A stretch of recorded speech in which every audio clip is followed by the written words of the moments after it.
dhawaada warka warbaahinta Banaadir online qodobada aad ku daawan doontaan saaxiibayaal waxa ugu door xulan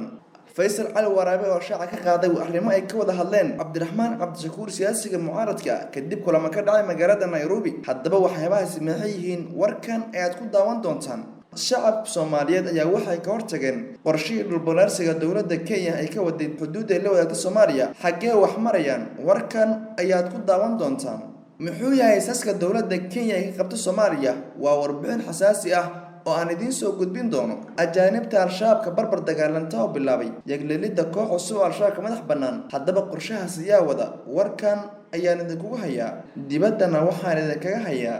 Sacuudiga oo daldalay saddex wadad oo caan ka ah dalka Saudi Arabia qodobadaas ayaa daawan doontaan taariikhdu saaxiibayaal waxay ku beegan tahay 24ka bisha shanaad May 2019 u diyaar garooba daawashada qodobadii aad maqasheen oo intii hore ka door furan aynu ku bilownay Faysal Cali Waraabe hogaamiyaha xisbiga mucaaradka UCD ayaa waxa uu sheegay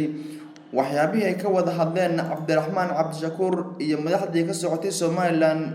ee ku kulmay magaalada Nairobi gudoomiyaha xisbiga mucaaradka ee UCD Faysal Cali Waraabe oo kamid ahaa mas'uuliyiintii ka socday Somaliland oo magaalada Nairobi kulan kula yeeshay Cabdiraxmaan Cabdishakuur siyaasiga mucaaradka ah dawladda federaalka Soomaaliya ayaa waxa uu ka hadlay arrimaha ay ka wada hadleen intii ku sugnaayeen magaaladaasi Nairobi Faysal Cali Waraabe ayaa waxa uu sheegay inay la kulmayaan cid kasta oo ka dhex arkaan danta Somaliland oo qadiyadooda fahamsan Faysal Cali Waraabe ayaa sidoo kale waxa uu sheegay in gudoomiyaha xisbiga wadajir siyaasiga Cabdiraxmaan Cabdishakuur iyo xisbiyada kale ee Soomaaliya ay ku marti qaadi doonaan magaalada Hargeysa ee xarunta Somaliland si ay wadatashi uga yeeshaan xaaladda deegaanada Somaliland iyo sidii loo horumarin karo deegaanadaasi xisbiyadaasina ay imaan karaan dhulka Somaliland waxay doonaan baa ahaadaan sida uu sheegay Faysal Cali Waraabe gudoomiyaha xisbiga mucaaradka UCD gudoomiye Faysal oo ka waramayay waxyaabihii ay ka wada hadleen kulankii la qaateen gudoomiyaha xisbiga wadajir Cabdiraxmaan Cabdishakuur ayaa waxa uu sheegay inay ka wada hadleen arrimo ku saabsan wada hadallada Somaliland iyo Soomaaliya waxa uu yiri hogaamiyaha xisbiga mucaaradka ee wadajir iyo kuwa kaleba waan la kulmaynaa qofkii danta Soomaaliland ee nooga xidhan tahay waliba qadiyada fahamsan waana la kulmi doonaa waxa uu intaas ku sii daray annagu waxaanu jecelnahay xisbi ahaan inaanu ku casumno gebigoodaba magaalada Hargeysa oo aanu siino seminaaro arrimaha Soomaaliya iyo Somaliland looga wada hadlayo waxaana bilaabi doonaa wada hadallada Somaliland iyo Soomaaliya gudoomiye Faysal Cali Waraabe ayaa waxa uu ugu dambeyntii sheegay in dawladda Soomaaliya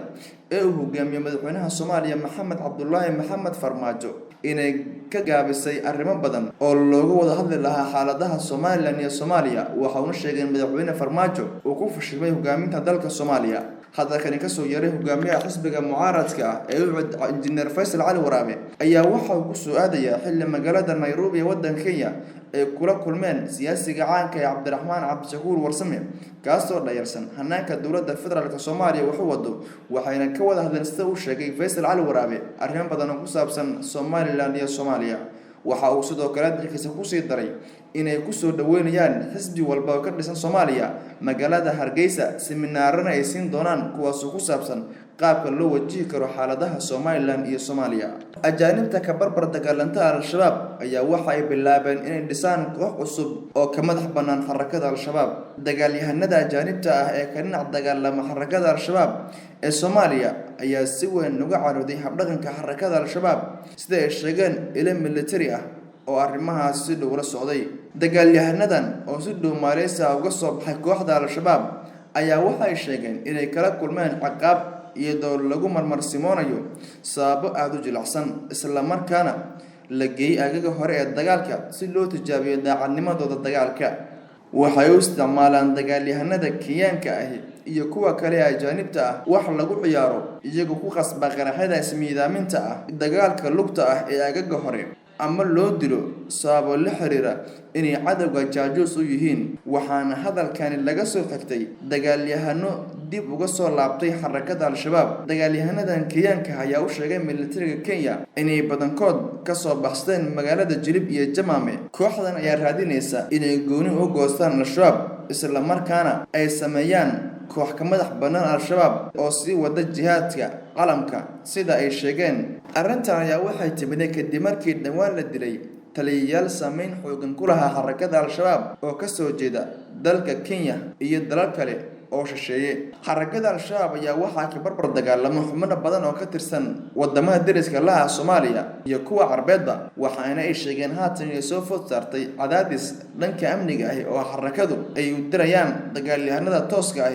iyo inay isqarxiyaan yeeshee. Arrintaasi waxay sheegeen inaysan daacad ka ahayn xarakada al-shabaab, waxayna haatan u ruqansteen dagaalyahanno badan oo ajaanib ah ama ay go'aansadeenba inay dhisaan xisbi ka madax bannaan al-shabaab oo u dagaalama calanka jihaadka waasta ay sheegeen. Arrintan ayaa weli waxaan ka hadlin madaxda ugu sarreysa xarakada al-shabaab iyo ajaanibtan warar ka soo baxay inuu run yahay iyo in kaleba la arki doonay waxay ka yiraahdaan dagaalyahanada al-shabaab. Hadalkan laga soo xigtay saraakiisha sarsare ee ajaanibta ay haatan ka barbar dagaalanta al-shabaab iyo kuwii isaga baxay safka hore dagaalka. Muxuu yahay saska dowladda Kenya ee ka qabta Soomaaliya? Wargeyska The Star ee ka soo baxa magaalada Nairobi ayaa sheeko dheer uga qoray xiriirka mugdiga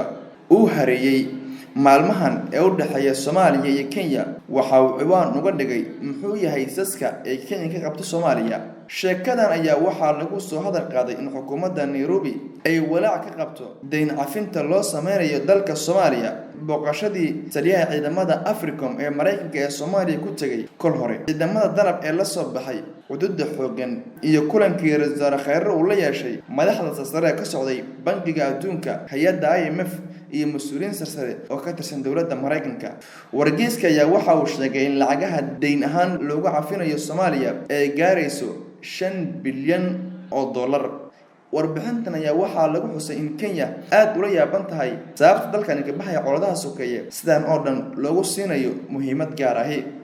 Xaaladda wadamada Kenya iyo Soomaaliya ayaa waxaan la saadaali karin halka ay ku jihaysan tahay iyo sida noqon doonto, waxaana maalmihii la soo dhaafay cirka isku sii shareeray xiriirka sii xumaanaya ee dowladda Kenya iyo Soomaaliya, waxaana dowladda Kenya ay qaadaysaa tallaabo aad uga careysiinaya dowladda federaalka Soomaaliya. Guud ahaan warka ka daawareyseen warbaahinta All Banaadir Online saaxiibayaal waa naginta. Fadlan haddii aad ku cusub tahay warbaahinta All Banaadir Online subscribe si ay kuu soo gaaraan wararkii ugu dambeeyay ka dhaca wadamada caalamka. Mahadsanidin saaxiibayaal.